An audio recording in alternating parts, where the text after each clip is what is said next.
하나님 아버지, 오늘도 주님 앞에 나와 예배드리오니 우리의 예배를 받아주시고 우리를 주님의 사랑 안에 거하게 하옵소서. 우리가 하나님의 자녀로 살아갈 수 있는 힘은 주님이 주신 사랑입니다. 그 사랑이 우리와 항상 함께하길 소망합니다.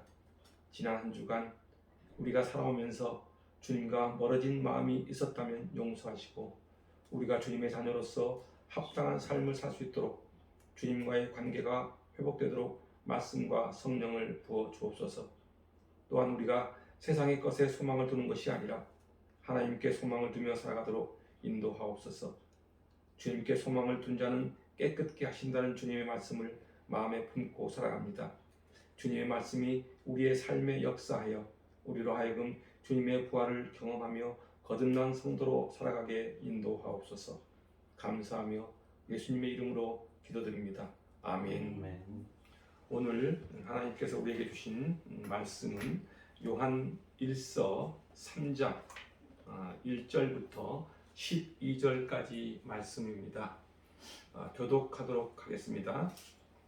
보라, 아버지께서 어떠한 사랑을 우리에게 베푸사 하나님의 자녀라 일컬음을 받게 하셨는가. 우리가 그러하도다. 그러므로 세상이 우리를 알지 못함은 그를 알지 못함이라. 사랑하는 자들아, 우리가 지금은 하나님의 자녀라.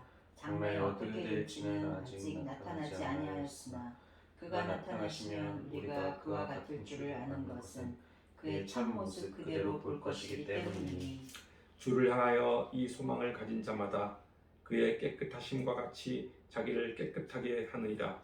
죄를 짓는 자마다 불법을 행하나니 죄는 불법이라.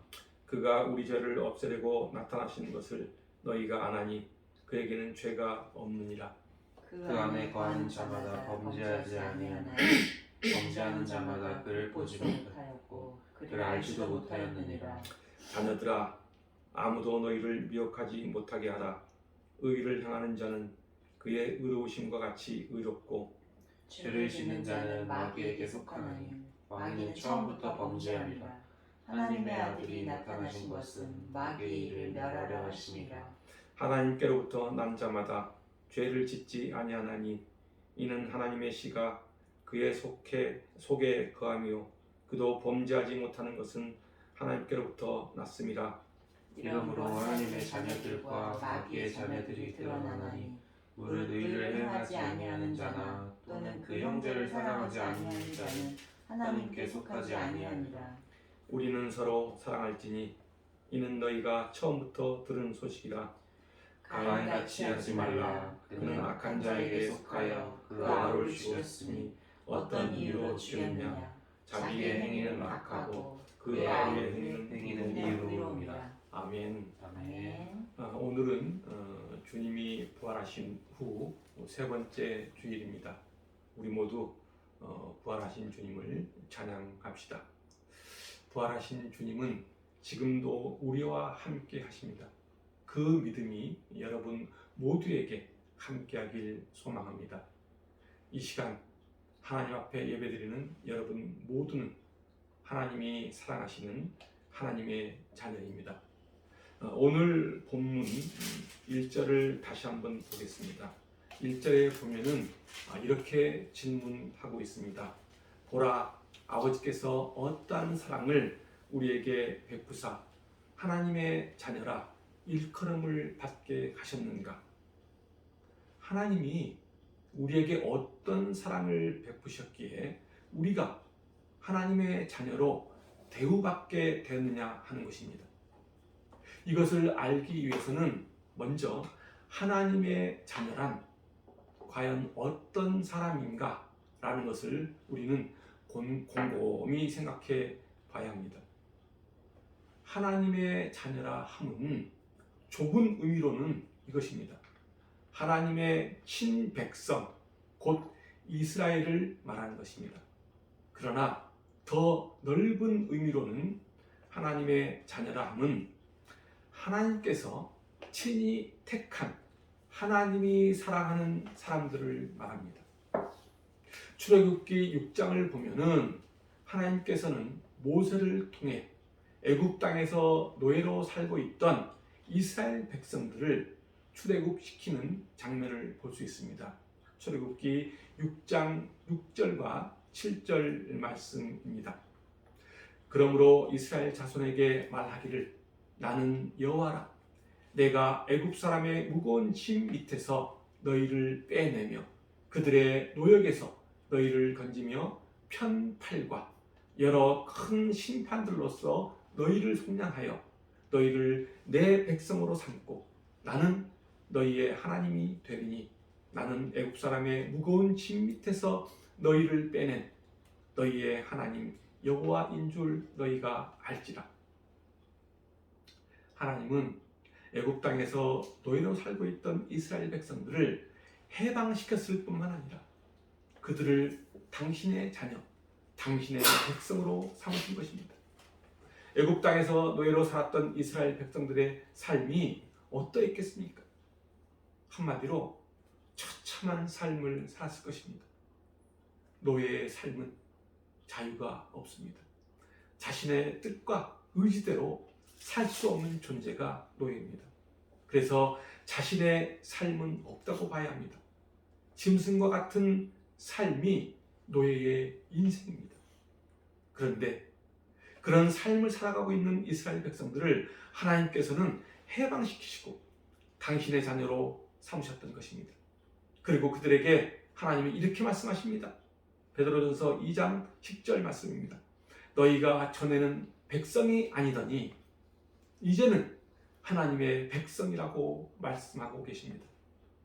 하나님과 멀어져 있던 존재가 이제는 하나님과의 관계가 회복되어 친밀한 존재가 되었다는 것입니다. 이렇게 된 것은 우리가 잘해서 그런 것이 아니고 하나님이 우리에게 일방적으로 베푸신 은혜이며 사랑입니다. 성경에서는 하나님의 자녀를 이렇게 설명하고 있습니다. 요한복음 1장 12절 말씀입니다. 영접하는 자, 곧 그 이름을 믿는 자들에게는 하나님의 자녀가 되는 권세를 주셨다고 말씀하고 있습니다. 하나님을 믿고 영접하는 자가 하나님의 자녀라는 것입니다.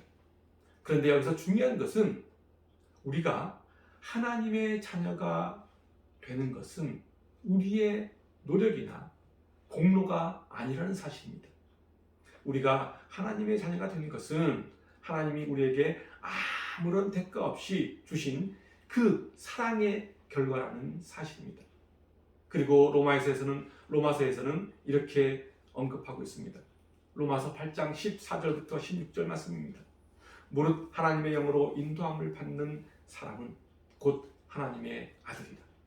너희는 다시 무소하는 종의 영을 받지 아니하고 양자의 영을 받았으므로 우리가 아빠 아버지라고 부르짖느니라. 성령이 친히 우리의 영과 더불어 우리가 하나님의 자녀인 것을 증언하신다고 말씀하고 있습니다. 그렇습니다. 하나님의 영이 우리와 함께 할 때 우리는 하나님의 자녀인 것을 깨닫게 된다는 사실입니다. 그럴 때 우리는 하나님을 나의 아버지, 나의 구주라고 고백하는 것입니다. 하나님의 자녀가 어떤 사람인가? 라는 질문에 대한 답을 종합해보면 이렇습니다. 하나님과 멀어져 살았던 존재들을 하나님께서는 당신의 사랑으로 그들을 품으시고 덧입히셔서 자녀로 삼으셨습니다. 그러나 인간은 원래 하나님의 말씀을 어기고 하나님과 원수가 되어 하나님과 멀어진 존재였습니다. 이렇게 하나님과 멀어진 존재, 즉 인간은 이스라엘 백성이 애굽에서 노예로 살았던 것처럼 스스로 노예라는 굴레에서 벗어날 수 없었습니다.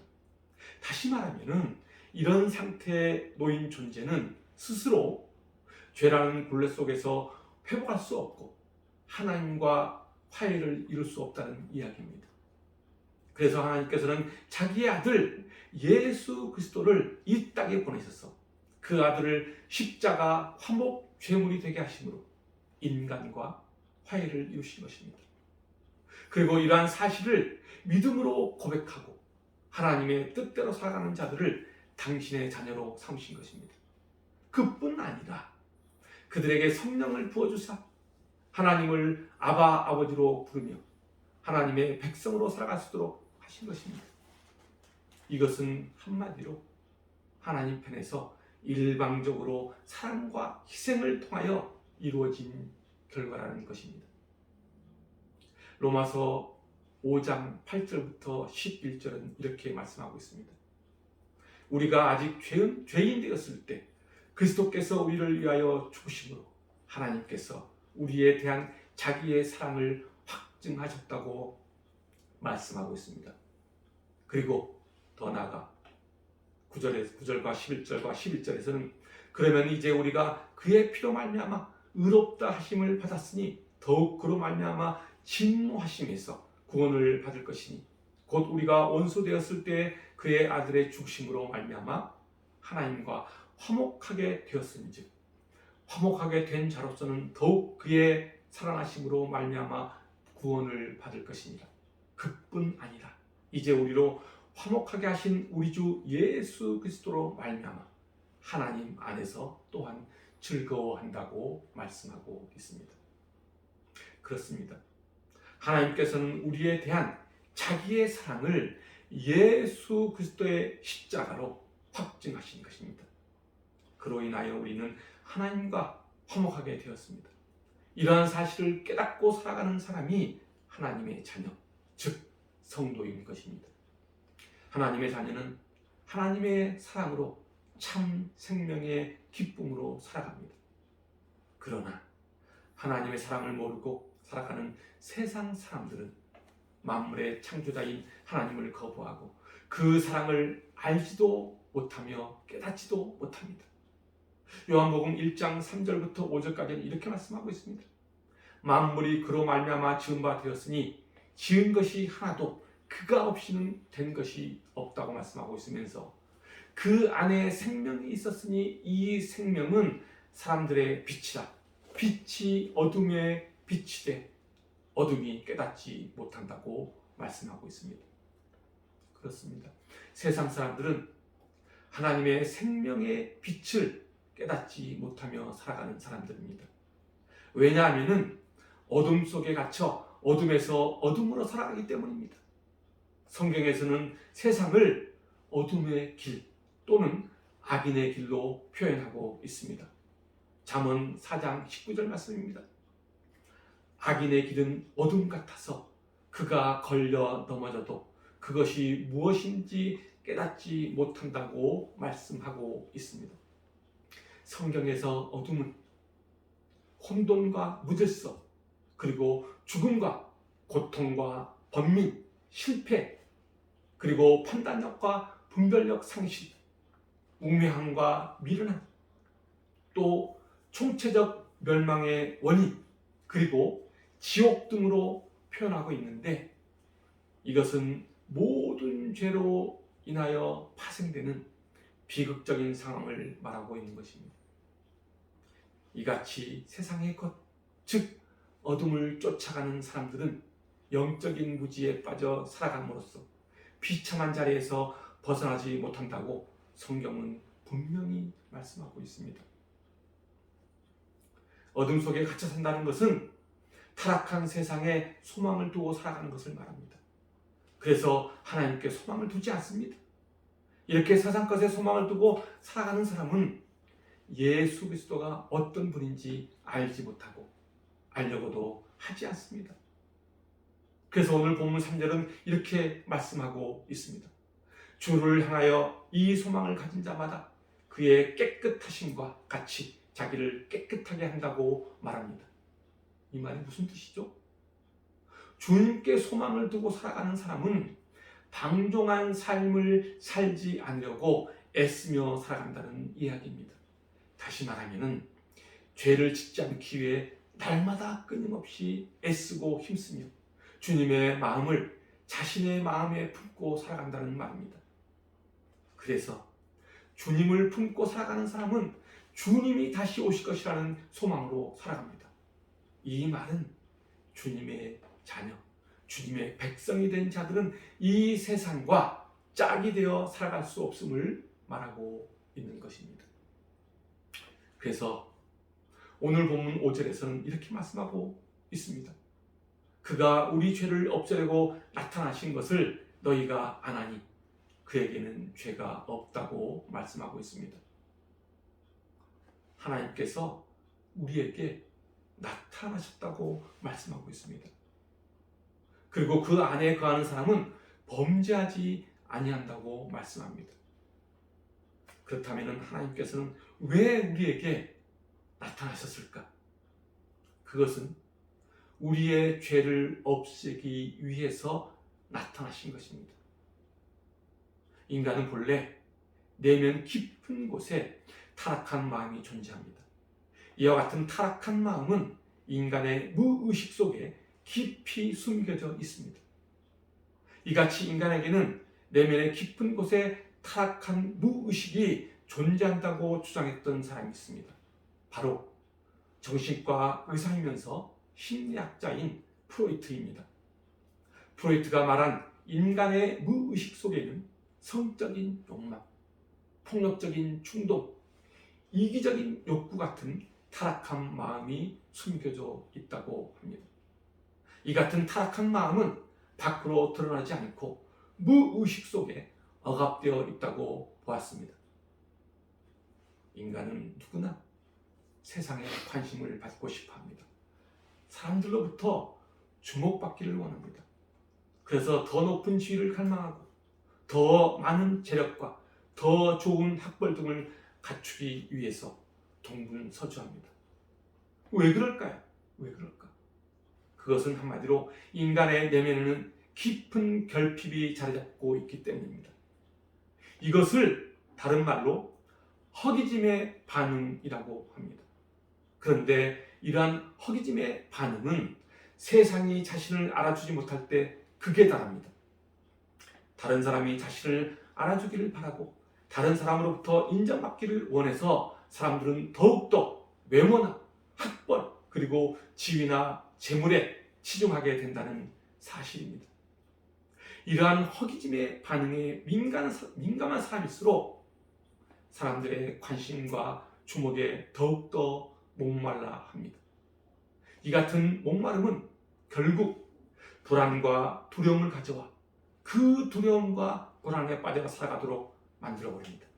왜냐하면 이러한 불안과 두려움은 인간의 무의식 속에 숨겨져 있는 성적인 욕망, 폭력적인 충동, 이기적인 욕구 같은 타락한 마음을 이 세상이 채워주지 못하기 때문입니다. 다시 말하면 인간의 무의식 속에 숨겨져 있는 이 같은 이기적인 욕망과 욕구들을 채워주지 못해서 생기는 허기짐의 반응은 결국 불안과 두려움을 만들게 된다는 사실입니다. 이것이 인간이 가지고 있는 죄성입니다. 예수 그리스도가 이 땅에 나타나신 것은 이러한 죄성을 가지고 있는 인간의 죄를 대신 담당함으로써 그러한 죄성을 없애기 위함이라고 오늘 본문 5절은 말씀하고 있는 것입니다. 더 쉽게 이야기하면 인간의 마음을 지배하고 있는 그리고 다스리고 있는 이 죄를 대신 담당하여 제거하기 위해 이 땅에 예수 그리스도가 오셨다는 것입니다. 그리고 단지 인간의 죄를 대신하여 용서한 것만 아니라 죄에 대하여 이기고 살아갈 수 있도록 이 땅에 오신 것입니다.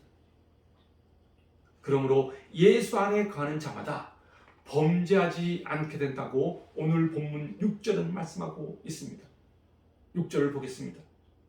그 안에 거하는 자마다 범죄하지 아니하나니 범죄하는 자마다 그를 보지도 못하였고 그를 알지도 못한다고 말씀합니다. 그렇습니다. 여러분 모두가 주 안에 거하며 살아갈 때 우리는 죄로부터 승리할 수 있는 것입니다. 여러분 모두가 주 안에서 승리하는 삶을 사시길 소망합니다. 오늘 본문 8절부터 10절에서는 마귀에 속한 자와 하나님께 속한 자를 비교하여 보여주고 있습니다. 그러면서 하나님께 속한 자가 어떻게 살아야 하는지를 말씀하고 있습니다. 9절입니다. 하나님께로부터 난 자마다 죄를 짓지 아니하나니 이는 하나님의 씨가 그의 속에 거하며 그도 범죄하지 못하는 것은 하나님께로부터 났습니다. 그렇습니다. 하나님으로부터 난 자는 그 안에 하나님의 씨가 있어서 죄로부터 자유해지는 것입니다. 하나님과의 관계가 회복될 때 우리는 하나님의 자녀로서 합당한 삶을 살 수 있는 것입니다. 이것을 한마디로 거듭남이라고 말합니다. 거듭남으로 새로운 삶을 사는 것은 하나님의 씨가 성도들 안에 있을 때 가능합니다. 그러면은 하나님의 씨가 무엇일까? 그것은 바로 말씀과 성령입니다. 베드로는 성도의 거듭남에 대해서 이렇게 말하고 있습니다. 베드로전서 1장 23절 말씀입니다. 너희가 거듭난 것은 썩어질 씨로 된 것이 아니요 썩지 아니할 씨로 된 것이니 살아있고 항상 있는 하나님의 말씀으로 되었다고 말하고 있습니다. 하나님의 말씀인 씨는 새 생명을 잉태한다고 말합니다. 그리고 하나님의 자녀는 성령의 인도함을 받아 타락한 육체를 따라 살아가지 않는다고 성경은 분명하게 말씀하고 있습니다. 하나님의 말씀과 성령의 인도함을 따라 살아가는 사람은 인간의 무의식 속에 숨겨져 있는 허기짐의 반응으로 살아가지 않습니다. 세상이 주는 달콤함에 빠져 살지 않고 목마름으로 세상을 쫓아가지 않고 말씀과 성령의 인도함으로 살아가기에 인간이면 누구나 가지고 있는 욕망과 충동, 이기적인 욕구들로부터 발생하는 불안과 그 두려움을 이기고 물리칠 수 있는 것입니다. 그러나 그것만으로 끝나는 것이 아닙니다. 10절에 보면은 이러므로 하나님의 자녀들과 마귀의 자녀들이 드러나나니 무릇 의를 행하지 아니하는 자나 또는 그 형제를 사랑하지 아니하는 자는 하나님께 속하지 아니한다고 말하고 있습니다. 이 말을 다시 역으로 이야기하면은 하나님의 말씀과 성령으로 살아가는 사람은 하나님의 사랑을 형제 사랑과 이웃 사랑으로 실천하며 살아간다는 이야기입니다. 그러면서 오늘 본문 12절은 이렇게 말씀하고 있습니다. 가인처럼 살지 말라. 그렇다면 갑자기 오늘 본문에서 구약에 등장하는 가인을 왜 언급하고 있는가? 가인은 살인자의 대명사가 된 사람입니다. 그는 사단의 도구가 되어서 하나님을 대적하는 자가 되었고 결국 돌이킬 수 없는 죄에 빠지고 말았습니다. 그리고 가인은 자신의 본능으로 살았던 사람입니다. 인간의 본능이 뭡니까? 그것은 내면 깊숙이 자리 잡고 있는 타락한 욕망과 충동과 이기적인 욕구들입니다. 인간의 본능이 그렇습니다. 이러한 본능으로 살았던 가인은 하나님께 제사를 드리기 전부터 지속적으로 하나님께 불신과 불순종으로 일관되게 살았습니다. 속에 감추어 있던 인정과 사랑에 대한 허기짐의 욕구들을 가인은 잘못된 방법으로 채우려고 했던 것입니다. 그래서 결국 하나님으로부터 등을 돌리고 죄에 굴복하며 살아가고 만 것입니다. 모든 인간의 마음속에는 누구나 허기짐의 반응을 가지고 있습니다. 허기짐의 반응을 세상에서 얻으려 하지 말고 하나님께 두시기 바랍니다. 하나님께 맡기시기 바랍니다. 그럴 때 하나님께서는 우리의 허기짐을 사랑으로 품어주시고 당신의 자녀로 살아가도록 인도하시며 우리를 말씀과 성령으로 살아가게 하십니다. 하나님의 백성, 하나님의 자녀로 살아간다는 것은 우리는 하나님의 자녀요, 하나님은 우리의 하나님이 되시는 관계성의 회복에 있습니다. 하나님과 관계성의 회복은 우리 안에 부활의 소망을 가지고 살아간다는 의미이기도 합니다. 여러분 모두가 부활의 거듭남으로 하나님과의 관계성이 회복되어 하나님의 자녀로 주 안에서 승리하는 축복된 삶을 사시길 주님의 이름으로 축원합니다. 기도하겠습니다.